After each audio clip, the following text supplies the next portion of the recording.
Okay, today we're transplanting some of our bananas. We've got these Okinawa bananas and they're quite prolific. They're just little short banana plants, but they also have lots of babies, lots of little pups coming up around here. These ones are actually too small to be transplanting, and some of these ones here, they're still too little, but we've got one over there, this one here, that's about the right size. So it's about 1/2 meter tall, I guess. But then down here is the one that we're going to start with today that's gotten to be about 1 meter tall. So that's pretty tall. So what I need to do is get my blade down in here, my shovel down in here, and just cut it out, because underneath they're connected. They've got other roots, but you can see here, even these little ones here, these ones, we won't be able to keep those, but they're very prolific, they're very healthy. So they've got lots of little pups growing up. And they won't keep growing here very healthily, they'll crowd themselves out. So what we want to do is divide them, keep the main mother plant here, but the little pups, we'll plant them in a few other locations around our property that we want to beautify and to get some more fruit from them. First I got started digging some holes. The ground here is clay, so it's not ideal. We've planted other bananas down the back of our section, some of this variety, some other varieties, and they're just struggling a bit in clay. Because of this, I've dug the holes a bit deeper than they need to be and broken the clay up, broken the soil. It actually got down to a bit of reasonably good soil underneath, and then we added some compost and mixed this in as well. The next I went back over to separate the pup. And this is a fairly simple process, but I have to be careful of where I make the cut by placing the blade of my shovel in between the mother plant and the pup and just pushing down firmly. I could feel it as it cut in, I could actually hear it as well.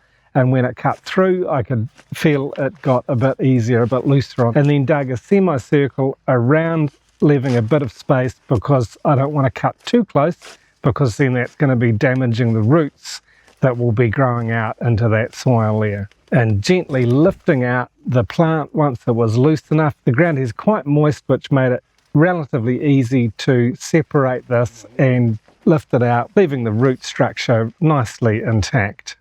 Bananas are not actually a tree, they're a herb. Once we've planted these, we're expecting within 9 to 12 months that they will grow, they will produce a flower and then produce a bunch of fruit, which is a relatively short amount of time for the amount of biomass that they will produce in the stem and in the leaves and then in the fruit. And once the stem has fruited, it's then cut out because they will only fruit once. And bananas are similar to bamboo. Bamboo is a grass, it's also rated as a herb. Both these plants have a large mass underneath. Underneath bananas, it's called a corm. Underneath bamboo, it's called a rhizome. And this mass stores the nutrients and produces the stems. So it produces the stems, and then as the stems grow, they're acquiring the nutrients that they need for their rapid growth from the storage underneath, so from the corm or the rhizome. And we're separating these pups and replanting them because bananas don't grow from seeds. This is the best method if you want more bananas in your garden, is to wait for them to produce pups and then transplant them as we're showing you here. And the pups will establish pretty quickly, usually within the space of a few weeks. As I said, it's rainy season here, so they're still getting a reasonable amount of water, but hopefully not too much. Because if the ground is too sodden, if it's too wet after planting them, the roots are not able to draw up enough of the water. And because the banana stem is so soft, if there's too much water there and sitting in the soil, if it's soggy, then the stem is going to start to rot. And we certainly don't want that to happen. We've got the first 3 pups transplanted. I think they'll be quite happy here. They're going to get good sunlight. And then we've also cut the leaves back, the bigger leaves, so that they're not using up so much of the nutrient for the leaves, but putting it into the growth of the roots to really strengthen. And I'm sure before long, these ones will be developing their own little pups.